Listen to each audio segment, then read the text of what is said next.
आदरणीय कुलपति महोदय प्रोफेसर आर.सी. भट्ट, हमारे आज के कार्यक्रम के मुख्य अतिथि प्रोफेसर आर.एन. गैरोला सर, आज के कार्यक्रम के विशेष अतिथि प्रोफेसर हिमांशु बड़ाई, आज के कार्यक्रम के संयोजक professor Deepak Kumar, desk coordinator professor M M. Semwal, Rajendra Prasad ji, other faculty members doctor Ashok, doctor Munesh और सारे फैकल्टी मेंबर और जितने भी उपस्थित छात्र छात्राएं, आप सभी को मैं इस दिन पर आप सभी का अभिनंदन करता हूं। और 14 अप्रैल 2023 की इस खूबसूरत, ऊर्जावान और खुशियों से भरी सुबह में HNBU की तरफ से मैं आप सभी का फिर से एक बार स्वागत और अभिनंदन करता हूं।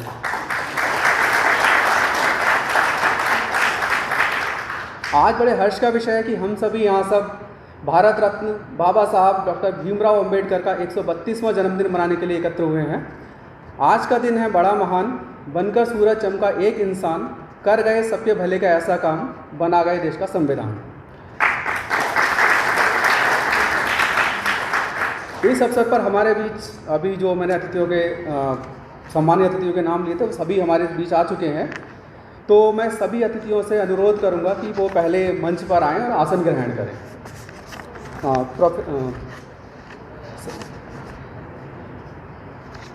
सर, एक बार अपने अतिथि से आग्रह करता हूं कि कृपया मंच पर आएं, मंच पर आसन ग्रहण करें।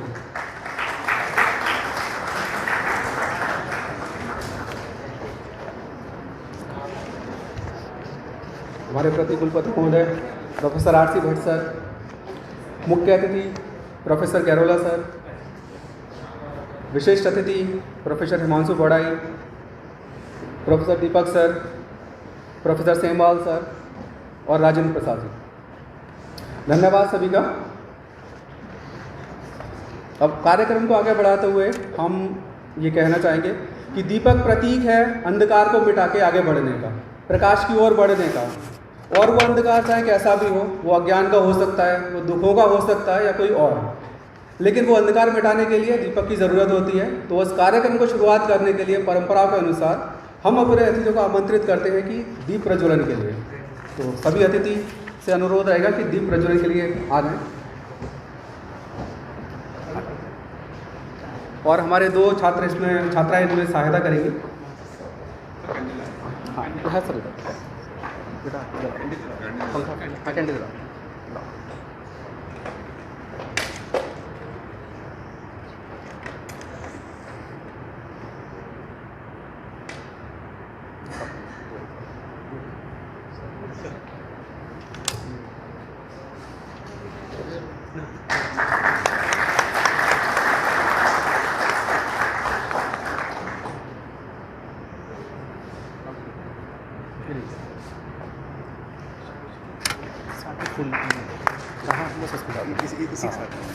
इसी के साथ ही मैं अतिथियों से अनुरोध करूंगा कि बाबा साहब की प्रतिमा पर पुष्प अर्पित करके अपनी श्रद्धांजलि अर्पित करें।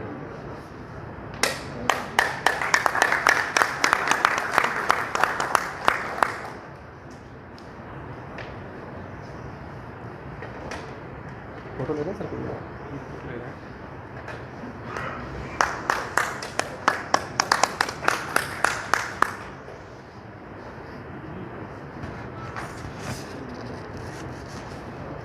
हमारे और फैकल्टी मेंबर अगर बाबा साहब के लिए श्रद्धांजलि देना चाहें तो आगे आके अपने बाबा साहब के चित्र पर पुष्प अर्पित कर सकते हैं। तो मैं सभी से अनुरोध करूंगा जो भी स्वेच्छा से आगे आके पुष्प अर्पित करना चाहें वो आगे आए और पुष्प अर्पित करें।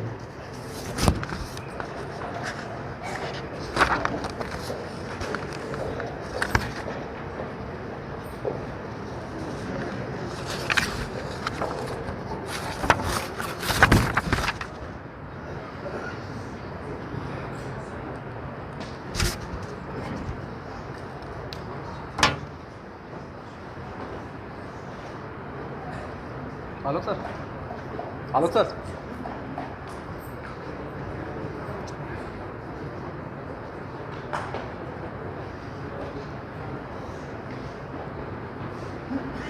हम लोग भी कर देते हैं, हम लोग भी कर देते हैं। सुबह शाम में बढ़ेंगे 10 वाले, चलो हम काम कर देंगे।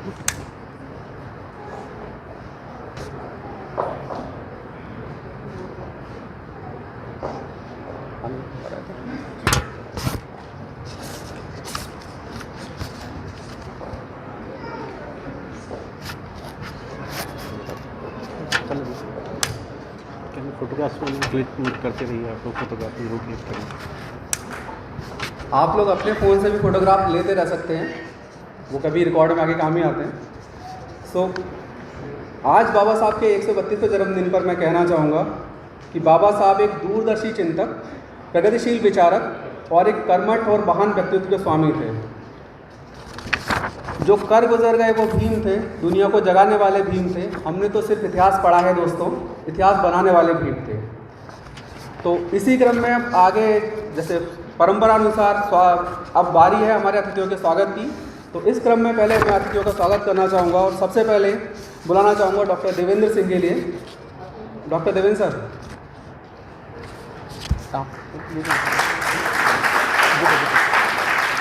आप मंच पर आएँ और हमारे मुख्य अतिथि प्रोफेसर RN गरोला सर जी को बुके भेंट करें। आप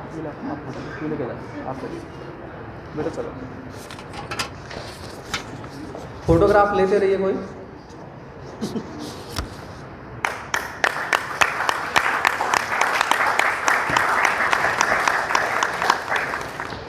आगे मैं बुलाना चाहूँगा डॉक्टर नरेश को कि वो आए और शॉल उड़ाकर हमारे मुख्य अतिथि महोदय का स्वागत करें।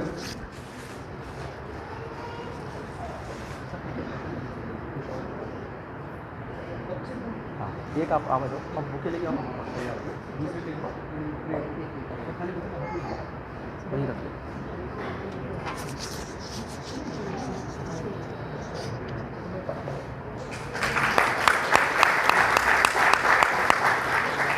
इसी क्रम में मैं आमंत्रित करता हूँ योगा डिपार्टमेंट से डॉक्टर किरण वर्मा जी के लिए कि वो आएँ और हमारी विशिष्ट अतिथि महोदया को पुष्पगुच्छ भेंट करें।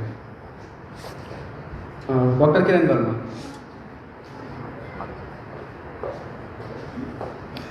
डॉक्टर वर्षा, आप इधर आ जाइए। आगे मैं आमंत्रित करता हूँ डॉक्टर वर्षा के लिए कि वो आएँ और हमारे विशेष अतिथि महोदय के लिए अंग वस्त्र भेंट करें।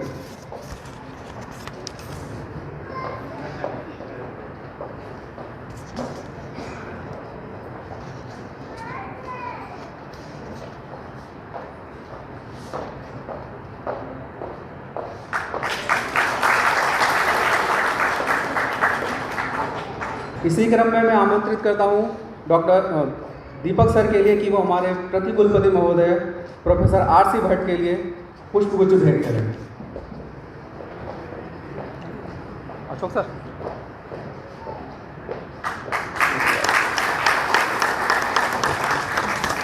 साथ ही मैं आमंत्रित करता हूँ डॉक्टर प्रोफेसर अशोक कुमार के लिए कि वो आए और हमारे प्रतिकुलपति महोदय के लिए शॉल भेंट करें।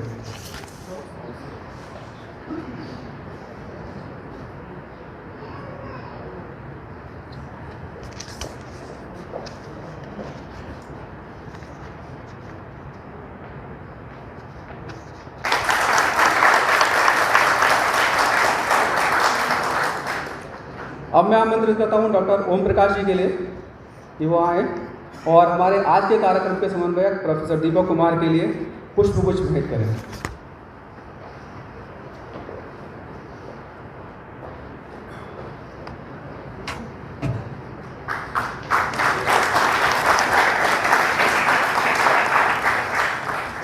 डॉक्टर आलोक सर को मैं आमंत्रित करता हूं मंच पर आने के लिए और desk coordinator professor MM Semwal sir के लिए पुष्पगुच्छ भेंट करने के लिए। डॉक्टर आलोक सर।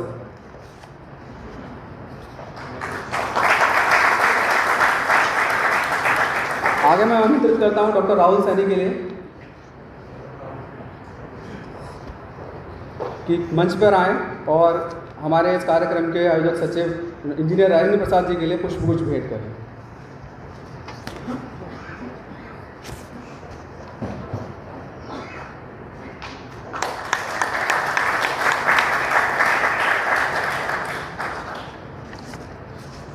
धन्यवाद सभी का। एक कहावत है, जाकी रही भावना जैसी, प्रभु मूरत देखी उन तैसी। अगर ये कहावत आज की डेट में बाबा साहब के लिए फिट करना चाहें तो हम इसको फिट कर सकते हैं, क्योंकि जिसने बाबा साहब को जैसे पढ़ा है उसने सिर्फ उतना जाना है। कुछ लोगों को लगता है कि कुछ लोगों को सिर्फ इतना पता है कि संविधान की रचना बाबा साहब ने की थी। कुछ लोग उसमें उनके आलोचक भी और समर्थक भी हैं, वो ये जानते हैं कि बाबा साहब ने आरक्षण को लेके आए।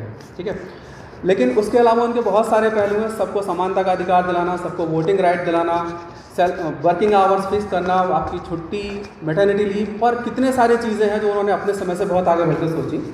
तो अब कोई मेरी तो इतनी सामर्थ्य नहीं है कि मैं अकेला उन सब के बारे में बता पाऊँ। तो आज हमारे जो अतिथि हैं, मुख्य अतिथि महोदय, विशिष्ट अतिथि महोदय, वो आप सबको उनके व्यक्तित्व कृतित्व के बारे में बताएंगे। बाबा साहब की जो नॉलेज थी, जो उनको जो विज़न था, उसको हम इस बात से समझ सकते हैं कि उन्होंने कम से कम 10 अलग अलग सब्जेक्ट में मास्टर्स और PhD डिग्री अचीव की। और उसके बाद उनकी अचीवमेंट को देखते हुए, और सिर्फ डिग्री नहीं थी, उस सब्जेक्ट में उतना कमांड होना, उसको इन डेप्थ स्टडी करना, उसको इम्प्लीमेंट करना, इन सब चीज़ों को जानकर उनको वर्ल्ड ने सिंबल ऑफ नॉलेज की उपाधि उनको दी रखी है। तो बाबा साहब को गुणगान करने के लिए हमारे बीच आज कई विद्वान उपस्थित हैं जो कि बाबा साहब के विभिन्न पहलुओं पर प्रकाश डालेंगे। तो इस क्रम में सबसे पहले आज मैं कार्यक्रम के संयोजक, कार्यक्रम समन्वयक प्रोफेसर दीपक कुमार को उनके स्वागत भाषण के लिए आमंत्रित करता हूँ कि वो आएँ और हमारे अतिथियों के लिए स्वागत भाषण दें। प्रोफेसर दीपक कुमार साहब।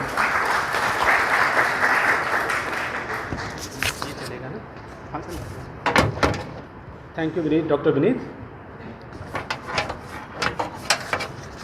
सभी लोगों को मेरा नमस्कार।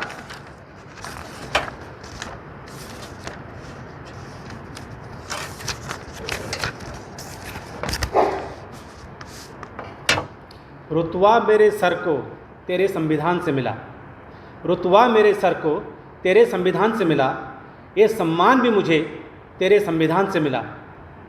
औरों को जो मिला होगा वो मुकद्दर से मिला होगा, हमें तो मुकद्दर भी तेरे संविधान से मिला।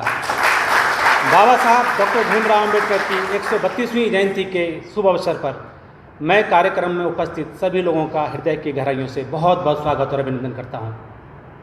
आप सभी दर्शक लोग मेरे लिए सर्वोपरि हैं और बाबा साहब की जन्म दिन पर आप लोग आए हैं, आप सभी लोगों का बहुत बहुत आभार।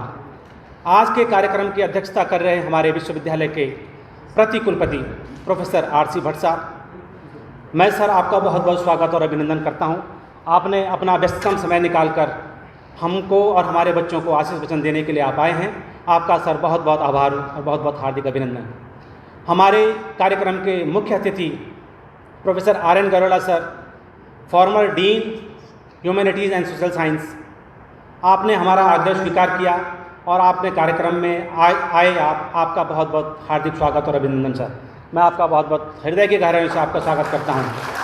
हमारे कार्यक्रम के विशिष्ट अतिथि और वक्ता जो हमारे साथ में हैं प्रोफेसर हिमांशु बड़ाई मैडम सर, वो dean humanities and social science की हैं और प्रोफेसर पॉलिटिकल साइंस की हैं। मैम आपका बहुत बहुत स्वागत और अभिनंदन है।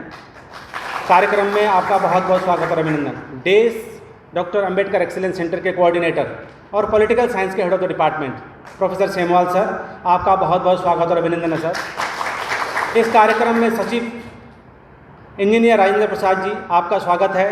कार्यक्रम को रूपरेखा देने वाले डॉक्टर आलोक सागर गौतम, डॉक्टर विनीत मौर्य, डॉक्टर अशोक और देवेंद्र, डॉक्टर ओम प्रकाश, नाम बोल रहा मैं कंप्यूटर समझा, और कुलदीप, डॉक्टर कुलदीप और जितने लोग, डॉक्टर विनय टमटा, जितने लोग यहाँ पर उपस्थित हैं और हमारे छात्र और छात्राएं, आप सभी का बहुत बहुत स्वागत और बहुत बहुत अभिनंदन मेरी और मेरे आयोजक समिति की तरफ से।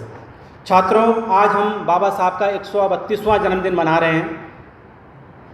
इस महापुरुष के जन्मदिन को हम ज्ञान दिवस के रूप में पूरा विश्व मना रहा है। हम तो मनाएंगे, लेकिन विश्व में भी आज के दिन पे नॉलेज वीक के रूप में मनाया जा रहा है। तो बाबा साहब को, जैसे डॉक्टर विनीत मौर्य ने कहा कि जिन लोगों ने जितना पढ़ा, जिन लोगों ने जितना समझा, उनको उसने उसी रूप में इंटरप्रेट किया, जबकि ऐसा नहीं है। बाबा साहब बहुत बड़े विद्वान, एक बट वृक्ष थे, जिनके अंदर इतनी क्षमता थी कि सामाजिक, राजनीतिक और आर्थिक तरह से भारत को बदलने की। अगर हमारे देश के जो राजनीति के पहले से रहे, अगर वो बाबा साहब के विचारों को साथ लेके चलते, तो शायद है कि हमारे पास आज दूसरा भारत होता, जो भारत विषमताओं से दूर होता, जिसमें जाति व्यवस्थाएं नहीं होती, जिसमें समाज में एकरूपता होती, जिसमें समता मूलक समाज की स्थापना होती। ये बाबा साहब का विचार था। बाबा साहब ने कहा, जिस समाज में जितनी ज़्यादा असमानताएं होंगी, उसमें अन्याय और शोषण के उतने ज़्यादा अवसर मिलेंगे। तो समाज को एक रूपता में लाने के लिए, स्त्रियों को बराबर की एक रूपता में लाने के लिए, महिलाओं के उत्थान के लिए, महिलाओं की शिक्षा के लिए बाबा साहब ने बहुत कार्य किया और जीवन पर्यंत वो कार्य करते रहे। जो इंसान लास्ट पायदान पे खड़ा था उसके लिए उनका संघर्ष बराबर जारी रहा। बाबा साहब के ही एक रिसर्च पेपर से the problem of rupee and it's solution 1 अप्रैल 1935 को रिजर्व बैंक की स्थापना हुई। ये उस व्यक्ति की विद्वता है और वो अपने आप को, उन्होंने विश्व के जितने धर्म ग्रंथ थे सबका अध्ययन किया, सबके बारे में पढ़ा, उनके बारे में इंटरप्रिटेशन किया। जब उनकी मृत्यु हुई उस समय उनका जो अपना लाइब्रेरी था उसमें 35,000 किताबों का कलेक्शन था। 35,000 बुक्स हमें एक बहुत बड़ी लाइब्रेरी में भी नहीं मिलते हैं। इतना उनका अध्ययन था और उनको समाज के हर चीज़ की परख बहुत गहराई से थी। प्यारे बच्चों, आप लोग हायर एजुकेशन में स्टडी कर रहे हैं, ज्ञान ले रहे हैं, चीज़ों को तर्क के अनुसार समझा करो, तार्किक बनो। बाबा साहब का भी यही कहना था कि आप, मैं जो बोल रहा हूँ जरूरी नहीं कि उस चीज़ को मानो, आप खुद उस चीज़ का एनालिसिस करो, आप उस चीज़ को खुद इंटरप्रेट करो। और शिक्षा का मूल मंत्र यही है कि अगर आप तार्किक हैं, आर्गुमेंटेटिव हैं, अगर मैंने आपको बोला कि आपको ये काम करना है, अगर आपने मुझसे क्वेश्चन नहीं किया कि क्यों करना है, तो उसका मतलब आप पढ़े लिखे नहीं हैं, you are not educated. Literate होना और एजुकेट होना दोनों में अंतर है। तो आप लोगों को एजुकेटेड होना है और ये मान के नहीं चलना है कि बाबा साहब खाली दलितों के मसीहा थे, वो तो थे ही। संविधान निर्माता होना भी एक बहुत बड़ी बात है, लेकिन संविधान बनना भारत की मजबूरी थी। जो देश नया एस्टेब्लिश हो रहा है, संविधान तो बनना ही बनना था, लेकिन दलितों के लिए और महिलाओं के लिए, आदिवासियों के लिए जो काम उन्होंने किया है, ये काम शायद कोई दूसरा नहीं कर पाता। ये बहुत बड़ा काम था और जिस तरह से उन्होंने, आज अगर मैं भी यहाँ पर हूँ तो उन्हीं की बदौलत हूँ, उसी संविधान की बदौलत हूँ। हमारी माँ बहनें और जो हमारी लड़कियां हैं, बेटियां हैं, वो अगर शिक्षा ग्रहण कर रही हैं, उनको अगर स्वतंत्रता है किसी चीज़ की, तो संविधान में जो व्यवस्था उन्होंने कर रखी है वो भी उन्हीं की बदौलत है। मैटरनिटी लीव की जो व्यवस्था की गई है वो भी उन्हीं की व्यवस्था है। जो घंटों को 8 घंटे की ड्यूटी करते हैं वो भी उन्हीं की व्यवस्था है। 14-14 घंटे और 16-16 घंटे लोग काम करते थे, उन्होंने उसको घटाकर 10 करवाया जब वो लेबर मिनिस्टर थे, उसको घटाकर 8 किया। आज जो 8 घंटे का जो हम काम करते हैं उसमें ये नहीं है कि उन्होंने खाली दलित के लिए काम किया, ये पूरी मानव जाति के लिए काम है। तो बच्चों, हमारे बीच में आज हमारे साथ पॉलिटिकल, ये बड़ा संयोग था, मैं बोल भी रहा था कि पॉलिटिकल साइंस के 3 प्रोफेसर हमारे साथ हैं जो अपने अपने क्षेत्र में बड़े विद्वान हैं। हमारे प्रतिकुलपति हमारे साथ हैं जो हिस्ट्री के बहुत विद्वान व्यक्ति हैं। आज हम लोगों को सबको उनका ज्ञान सुनने का मौका मिलेगा, तो आप लोग धैर्य बनाए रखें और हमारे अतिथियों को, उनके वचनों को सुनिएगा। मेरा सब लोगों के लिए बहुत बहुत आभार, बहुत बहुत हार्दिक अभिनंदन। आप सब लोग आए और बैठिए आप लोग आराम से और सुनिएगा। तो थैंक यू सो मच, बहुत बहुत धन्यवाद सभी लोगों का। धन्यवाद सर आपके भाषण के लिए और आपने जो बातें रखी उसके लिए। अब मैं हमारे कार्यक्रम के विशेष अतिथि प्रोफेसर हिमांशु बड़ाई मैम का एक संक्षिप्त परिचय देते हुए उनको आमंत्रित करना चाहूँगा। प्रोफेसर हिमांशु बड़ाई वर्तमान में dean school of humanity and life science की डीन हैं और डिपार्टमेंट हेड भी कर चुकी हैं। उससे पहले वो यूनिवर्सिटी के वुमेन स्टडी सेंटर की डायरेक्टर रह चुकी हैं। उनको कई सारे अवार्ड मिले, जिसमें गांधी स्मृति एंड दर्शन समिति की तरफ से मिला अवार्ड। मैडम लाइफ मेंबर हैं गांधी स्टडी सोसाइटी की, पॉलिटिकल साइंस सोसाइटी की।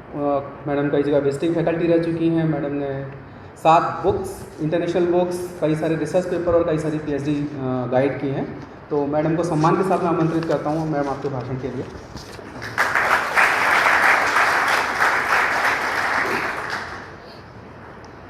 धन्यवाद विनीत मौर्य जी, मुझे आमंत्रित करने के लिए। आज इस कार्यक्रम में मंचासीन माननीय उपकुलपति प्रोफेसर भट्ट जी, हमारे मुख्य अतिथि मेरे ही विभाग के मेरे कुली प्रोफेसर RN गेरुला, हमारे विभाग यानी राजनीति विज्ञान विभाग के विभागाध्यक्ष प्रोफेसर MM सेमवन, इस कार्यक्रम के संयोजक युवा उत्साही प्रोफेसर दीपक कुमार और इसके सूत्रधार और इस कार्यक्रम को ये जो रूप प्रदान किया है इस कार्यक्रम के organising secretary engineer Rajendra Prasad जी, इस हॉल में उपस्थित सभी गणमान्य लोग, सबके नाम नहीं बोल पाऊंगी, आपकी इस गरिमामय उपस्थिति के लिए, इस दिन को एक महत्वपूर्ण दिन बनाने के लिए मैं आप सबका हृदय से स्वागत करती हूँ। जब मुझे फ़ोन आया राजेंद्र प्रसाद जी का भी और डॉक्टर दीपक कुमार का, प्रोफेसर दीपक कुमार का, तो उन्होंने एक आग्रह रखा मेरे आगे कि आप जब डॉक्टर अंबेडकर की बात करें तो सामाजिक न्याय के ऊपर अपने आप को केंद्रित करें उनके संदर्भों में, तो बहुत ही अच्छा होगा। क्योंकि भीमराव अंबेडकर अब एक नाम नहीं है, ये एक विशाल दर्शन है, एक संस्था है और एक ऐसी विचारधारा के रूप में परिवर्तित हो चुका है जिसके अनुसरण या जिसको आगे बढ़ाने की आज भी बहुत आवश्यकता है। जिस चीज़ को उन्होंने प्रारंभ किया, ऐसा नहीं है कि वो वहीं पे समाप्त हो गई। इसी संदर्भ में मैं उनके एक ऐसे बालक की जीवन यात्रा, जो कि स्कूल के दरवाजे के बाहर बैठकर के शिक्षा प्राप्त की हो, जिस बच्चे ने, और वहाँ से शिक्षा प्राप्त करते हुए कोलंबिया यूनिवर्सिटी और दिल्ली स्कूल ऑफ इकोनॉमिक्स तक पहुँचा हो, उसकी क्षमताओं, उसकी कुशाग्र बुद्धि और एक एक्स्ट्राऑर्डिनरी, जिसको हम कहते हैं मैन ऑफ नॉलेज, तो हम बोल ही रहे हैं, उस व्यक्तित्व के रूप में देखते हैं। ये कोई साधारण बातें नहीं थी, क्योंकि वो समय और आज के समय में काफ़ी परिवर्तन हो चुका है। जहाँ तक हम सामाजिक न्याय की बात करते हैं, विशेष करके अंबेडकर के संबंध में, क्योंकि इन जनरल हम ये मान के चलते हैं कि he was the architect of Indian constitution, वो इस देश के संविधान निर्माता थे, कोई दो राय नहीं है। लेकिन इसके साथ साथ वो और भी बहुत कुछ थे, और उसमें जो बहुत इम्पॉर्टेंट चीज़ थी वो था समाज सुधार या सामाजिक परिवर्तन या सामाजिक क्रांति। और इन संदर्भों को अपने समक्ष रखते हुए उन्होंने जिस तरह का संघर्ष किया अपने जीवन में भी, अपने को स्थापित करने के लिए भी, चाहे वो बॉम्बे यूनिवर्सिटी बॉम्बे में प्रोफेसर रहे हों, सामाजिक असमानता और उसके कारण उनको वहाँ से छोड़ना पड़ा हो, दीवान के पद पर रहते हुए भी उनकी फाइल को फेंका जाता था कि आप इस कमरे में बैठे हैं तो हम उसके अंदर नहीं आ सकते। इतनी प्रताड़ना, इतनी त्रासदियाँ और इतने घुटन के बाद भी उस व्यक्तित्व ने कभी भी इस समाज से हार नहीं मानी। तो आज हम जब सामाजिक न्याय की बात करते हैं, तो सामाजिक न्याय एक ऐसा शब्द है राजनीति विज्ञान की दृष्टि से, जिसका कि प्रारंभ आज से नहीं या आधुनिक राजनीतिक भारतीय चिंतन से नहीं, बल्कि प्राचीन काल से ही चला आ रहा है। अगर हम थिंकिंग को देखें, थॉट को देखें, विचारधाराओं को देखें, तो किसी न किसी रूप में आप देखेंगे कि न्याय की परिकल्पना हमारे प्राचीन ग्रंथों में भी उनका वर्णन मिलता है। और अल्टीमेट जो हम न्याय कहते हैं वो है अहम ब्रह्मास्मि त्वम ब्रह्मास्मि, मेरे में और आप में कोई भी अंतर नहीं है।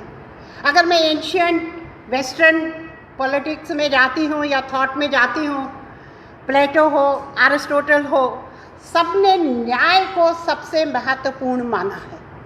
और न्याय को स्थापित करके ही आप किसी भी राजनीतिक और आर्थिक परिदृश्य को देख सकते हैं।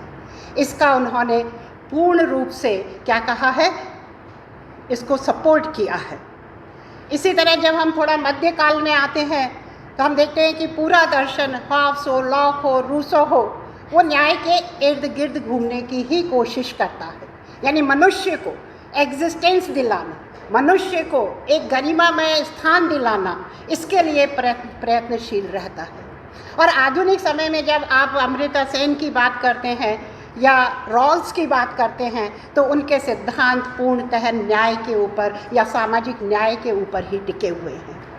जब इसके अंतर्गत हम विचार विमर्श कर रहे होते हैं, तो ऐसे में हम किसी भी तरह से बाबा साहब अम्बेडकर को इग्नोर नहीं कर सकते, क्योंकि उनका जो सिद्धांत या उनकी जो मान्यताएं हैं वो एक गतिशील विचारक के रूप में प्रदर्शित होती हैं।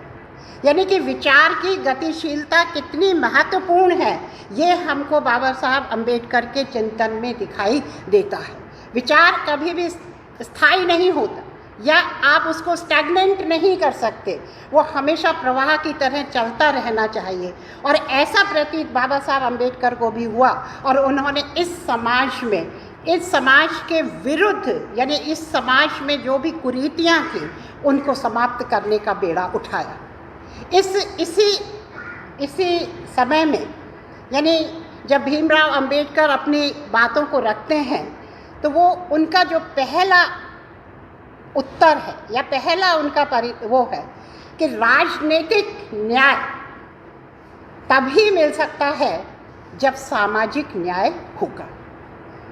आप कॉन्स्टिट्यूशन इस्टेब्लिश कर दीजिए, क्योंकि खुद बाबा साहब अम्बेडकर ने ये कहा था कि अभी हम एक ऐसे यूनिक भारत की ओर बढ़ रहे हैं जिसमें राजनीतिक दृष्टि से हर व्यक्ति समान होगा, लेकिन सामाजिक और आर्थिक दृष्टि से प्रत्येक व्यक्ति समान नहीं होगा। इसलिए आपकी समाज की संरचना, सामाजिक न्याय और समाज का क्या प्रारूप है, वही डिटरमिन करता है आपकी राजनीति को, आपकी अर्थव्यवस्था को। और अगर उसमें किसी भी तरह का भेदभाव है, अगर उसमें किसी भी तरह का संकट है, तो उन्होंने ये चैलेंज किया था कि ये देश कभी भी बहुत अच्छा राष्ट्र नहीं बन सकता। इसलिए उन्होंने सबसे पहले विचारों को, यानी विचार यानी आपकी सोचने की शक्ति, उसको कभी भी स्थिर मत होने दीजिए, उसको सदैव आगे बढ़ाते रहिए, इसके ऊपर बहुत ज़्यादा जोर दिया। अपने जीवन काल में ही उन्होंने क्या किया था, विभिन्न कठिनाइयों को झेलने के उपरांत भी उन्होंने सामाजिक रूढ़िवादिता को और विशेष करके जाति प्रथा को एक चैलेंज के रूप में लिया। यानी उनको ये लगा कि कौन से ऐसे विशेष क्षेत्र हैं जिनमें कि हमारा जो सामाजिक दृष्टिकोण है वो बहुत ही संकुचित है, निम्न है, और जिन क्षेत्रों में काम करने की तुरंत क्या है, आवश्यकता है। इसलिए उन्होंने दो क्षेत्र बहुत इम्पॉर्टेंट बताए। एक तो जिसको कि हम तथाकथित निम्न जाति के रूप से पुकारते हैं, और दूसरा स्त्री। यानी कि भारतीय समाज में इन दोनों की जो स्थिति है वो अत्यधिक दयनीय है। इनके ऊपर तरह तरह के अत्याचार हुए हैं, चाहे वो संस्कृति के नाम पे हुए हों, चाहे वो धर्म के नाम पे हुए हों, चाहे अन्य किसी उदाहरणों को देकर के उनको स्थापित किया गया हो। ऐसे में भीमराव अंबेडकर ने बहुत स्पष्ट कहा कि हमें इन बंधनों से मुक्त होना होगा।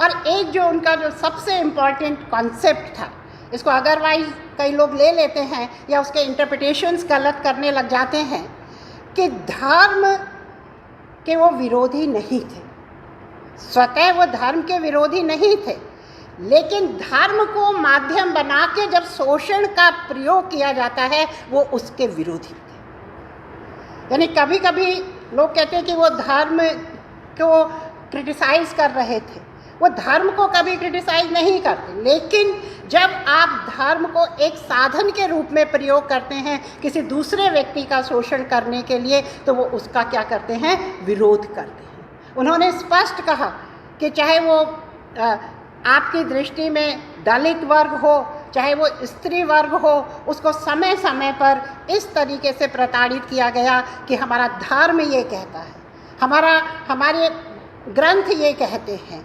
तो उन्होंने एक सुर में इन सब का क्या किया, विरोध किया।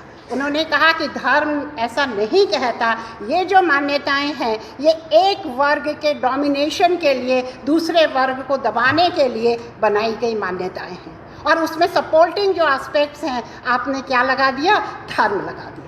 इसलिए उन्होंने कहा कि इस तरह के वातावरण से, इस तरीके के दृष्टिकोण से आपको उभरना है, उससे निकलना है, और अगर इस चीज़ का भी विरोध करना है तो आपको करना चाहिए। आँख मूंद के हमें किसी भी चीज़ का क्या नहीं करना है, अनुसरण नहीं करना है।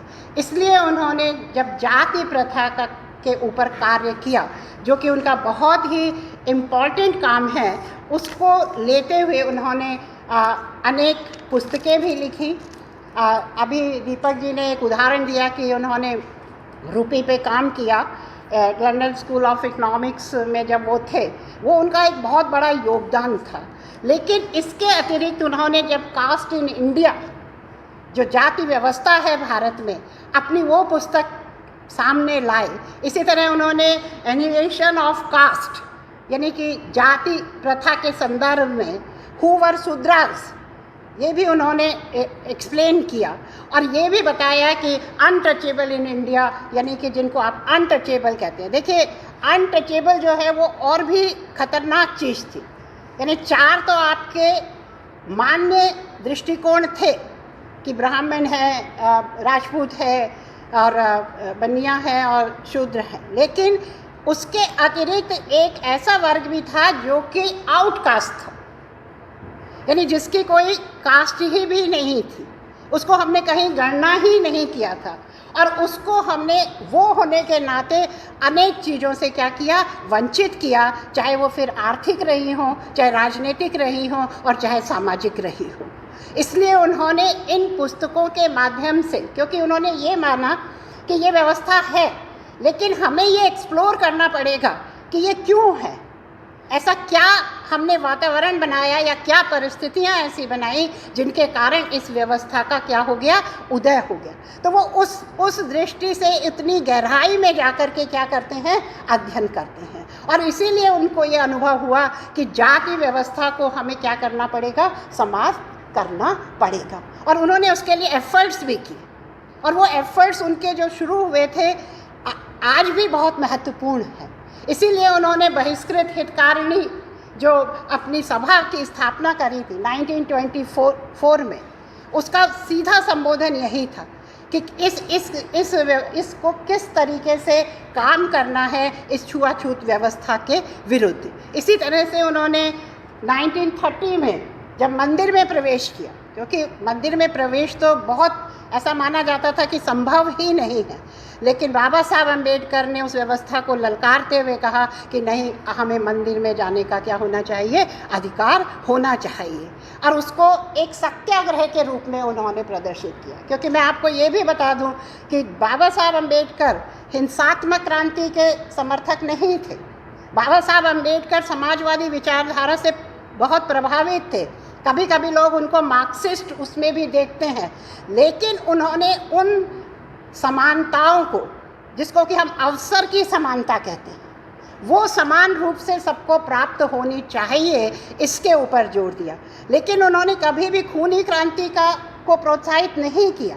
उन्होंने अहिंसक क्रांति को ही लाने की बात करी, और इसके लिए उन्होंने क्या कहा कि हमारा जो हथियार होगा सामाजिक परिवर्तन के लिए, सामाजिक न्याय के लिए, वो शिक्षा होगा। क्योंकि बाबा साहब अम्बेडकर ने स्वयं शिक्षा के क्षेत्र में उनकी जितनी भी किताबें हैं, जितना भी रिसर्च है, जितने भी पेपर्स हैं, अगर हम उनको पढ़ते हैं तो हमारी आंखें खुली रह जाती हैं कि कितनी गहराई से उन्होंने उन सब का एनालिसिस किया है। तो उन्होंने कहा कि सामाजिक न्याय का अगर सबसे बड़ा अधिकार कोई है, हथियार कोई है, तो वो है शिक्षित होना, शिक्षा का अधिकार। और हमारे देश में आप जानते हैं कि जब हम स्वतंत्र हुए थे या उससे पहले शिक्षा की क्या स्थिति थी। आज भी मैं कहूँगी कि अगर हम जैसे एक पेपर मैंने लिखा था SC वुमेन के ऊपर, तो उनका जो स्तर है आज भी नेशनल उससे बहुत नीचे है। क्राइम उनके प्रति ज़्यादा है। गांव में आज भी उनके साथ बहुत ही कई घृणित कार्य होते हैं। तो इन दृष्टिकोणों को देखते हुए उन्होंने क्या कहा कि हमको अपना जो सबसे मजबूत हथियार बनाना है वो शिक्षा को बनाना है। और जिस दिन आप शिक्षित हो जाते हैं, जिस दिन आप मानसिक रूप से सक्षम हो जाते हैं, उस दिन आप अपने को इस्टेब्लिश करने के लिए भी क्या हो जाते हैं, सक्षम हो जाते हैं। इसलिए उन्होंने कभी भी हमें ये नहीं सोचना चाहिए, कई लोग उनको एक कम्युनिस्ट की तरह एक्सप्लेन करते हैं। ठीक है, वो प्रभावित थे, उस समय विशेष की विचारधाराओं से वो प्रभावित थे, लेकिन उन्होंने कभी भी हिंसक क्रांति को क्या नहीं किया, प्रोत्साहित नहीं किया। क्योंकि आप जानते हैं कि बाबा साहब अम्बेडकर ने जिन 3 लोगों को के विचारों को विशेष तौर से पढ़ा था, विशेष तौर से अहमियत दी थी, उनमें कबीर भी एक थे, उनमें बुद्ध, गौतम बुद्ध भी एक थे, और इसी के साथ साथ फूले, ये भी उनके एक तरीके से मार्गदर्शक थे। और इनको उन्होंने उनका अनुसरण करते हुए स्वयं कार्यों को करना क्या किया, प्रारंभ किया। और इसीलिए उन्होंने सबसे पहले 2 हॉस्टल्स बनाए, जो कि केवल उन बच्चों के लिए थे जो किसके लिए थे, जिनको कि हम तथाकथित, हालांकि ये शब्द बोलना अपने आप में बड़ा अजीब लगता है, क्योंकि हमारा समाज उनको क्या मानता था, अछूत मानता था। तो यानी वो एक थ्योरेटिकल पॉइंट ऑफ व्यू से भी काम कर रहे थे और प्रैक्टिकल पॉइंट ऑफ व्यू से भी क्या कर रहे थे, कार्य कर रहे थे। इसलिए उन्होंने ये माना कि अगर हमको जाति व्यवस्था या इस व्यवस्था से मुक्ति मिलेगी तो हम एक ऐसे समाज की स्थापित करेंगे जिसमें कि समरसता होगी। क्योंकि उन्होंने स्वतंत्रता की बात करी, उन्होंने समानता की बात करी, उन्होंने बंधुत्वता की भी बात करी, भ्रातृत्व की भी बात करी, और उन्होंने कहा कि ये भ्रातृत्व जो है ये बहुत ही महत्वपूर्ण है। वो इतिहास का उदाहरण देकर के कहते हैं कि इतिहास इस बात का साक्षी है, क्योंकि भारत में आपस में जो झगड़े हुए उसके कारण हमें गुलामी सहन करनी पड़ी। इसी तरीके से किसी भी वर्ग, किसी भी जात या किसी भी उसमें अगर हम संघर्षमय आपस में रहेंगे तो कभी भी क्या नहीं हो पाएंगे, प्रगतिशील नहीं हो पाएंगे। इसलिए उन्होंने कहा कि जाति व्यवस्था की नींव पर कोई भी राष्ट्र खड़ा नहीं हो सकता। अगर उसकी नींव क्या है, जातीय व्यवस्था, तो वो कैसे एक राष्ट्र का दर्जा प्राप्त करेगा। और ऐसे इसके लिए आपको पहले समाज में एक आंदोलन चलाना पड़ेगा, समाज में जागृति लानी पड़ेगी, समाज में आपको शिक्षा का प्रादुर्भाव करना पड़ेगा। तब आप क्या कह सकते हैं कि एक ऐसा राष्ट्र बनाएंगे जो वास्तव में जाति विहीन, वर्ग विहीन होगा। और इसमें अवसरों की समानता पे उन्होंने बहुत ज़्यादा जोर दिया। आपको कम से कम शिक्षा प्राप्त करने का अवसर तो प्राप्त हो, आपको मैदान में खेलने का अवसर तो प्राप्त हो, तब कहिए कि आप खिलाड़ी क्यों नहीं बने। जब आप अवसर ही नहीं देंगे क्योंकि आप इस जाति के हैं, आप ऐसे हैं, तो फिर किस तरीके से आप प्रगतिशील होंगे। इसलिए उन्होंने जाति उन्मूलन को स्वराज से भी पहले माना। अम्बेडकर साफ लिखते हैं, क्योंकि स्वराज आंदोलन भी चल रहा था भारत में, उन्होंने कहा कि जाति स्वराज आंदोलन से पहले हमको क्या करना पड़ेगा, जाति का उन्मूलन करना पड़ेगा। और संविधान सभा में उन्होंने इसीलिए ये बोला था कि जब मैं इस संविधान को बना रहा हूँ और 50 में इसको समर्पित कर रहा हूँ या दे रहा हूँ, तो मुझे ये लग रहा है कि ये सिद्धांत और प्रैक्टिकल इन दोनों में बहुत ज़्यादा गैप है। ये उन्हीं के शब्द हैं। जिस संविधान का उन्होंने हर दृष्टि से, सैद्धांतिक दृष्टि से एक समान रूप का संविधान हमको प्रदान किया, जो हमारे लिए बहुत गर्व की बात है। अभी आपने अगर चीफ जस्टिस का भाषण सुना हो तो उन्होंने कहा कि ये एक अपने आप में बहुत इम्पॉर्टेंट चीज़ है कि डॉक्टर अम्बेडकर ने हमें ये कॉन्स्टिट्यूशन दिया है।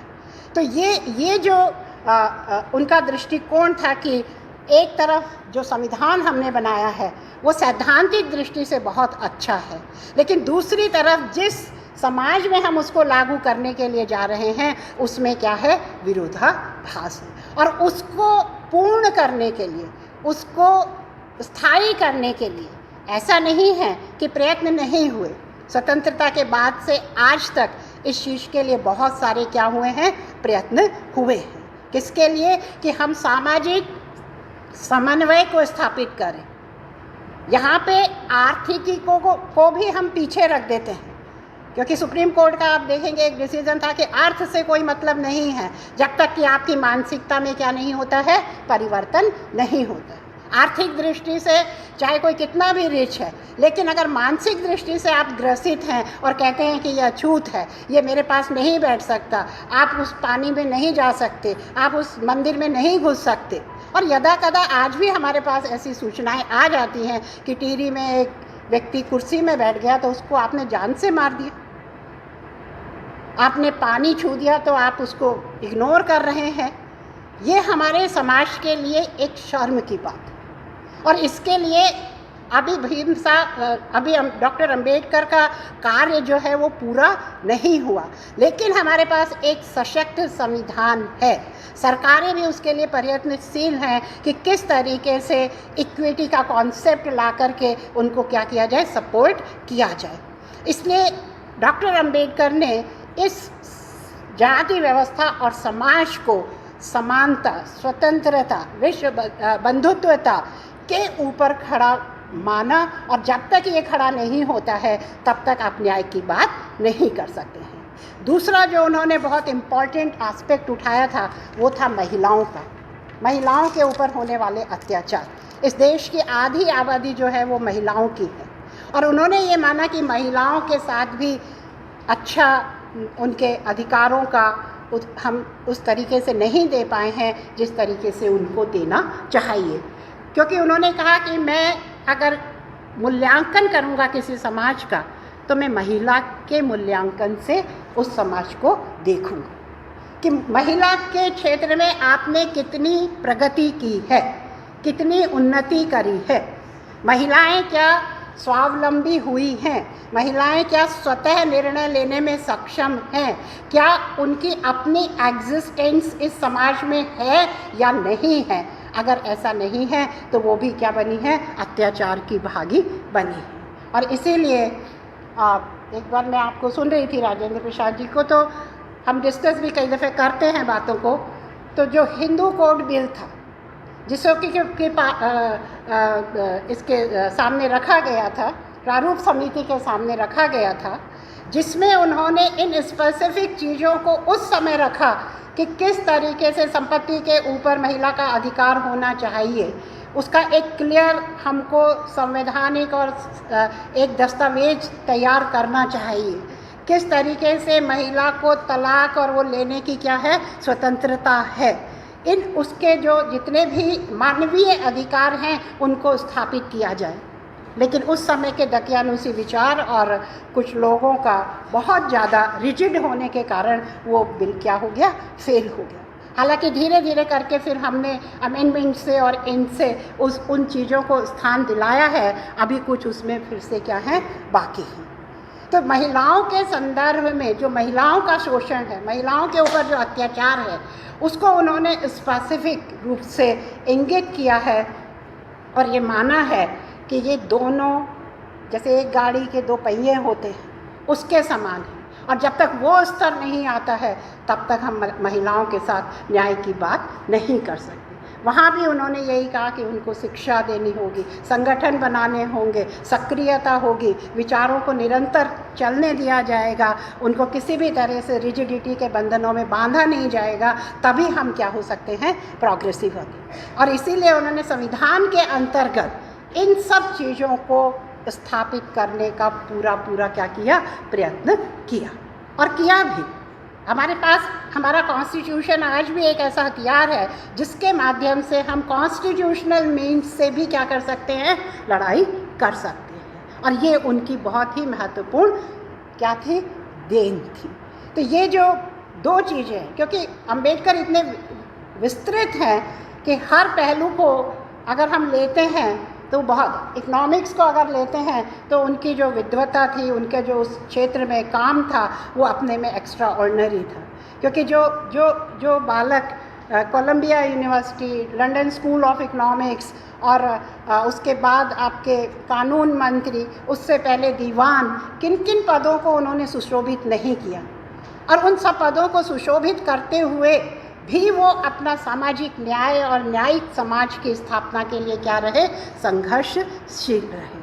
ऐसा व्यक्तित्व, ऐसा महापुरुष, ऐसा जिसको मैं कहती हूँ कि आइकॉन, यानी ये हमारे आइकॉन हैं।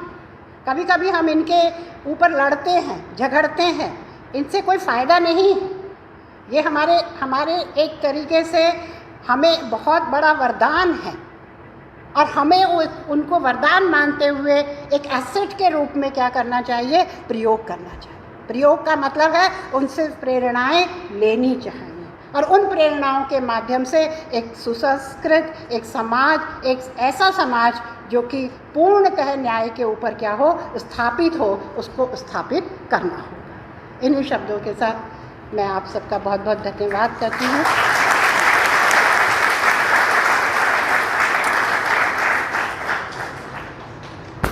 धन्यवाद मैम।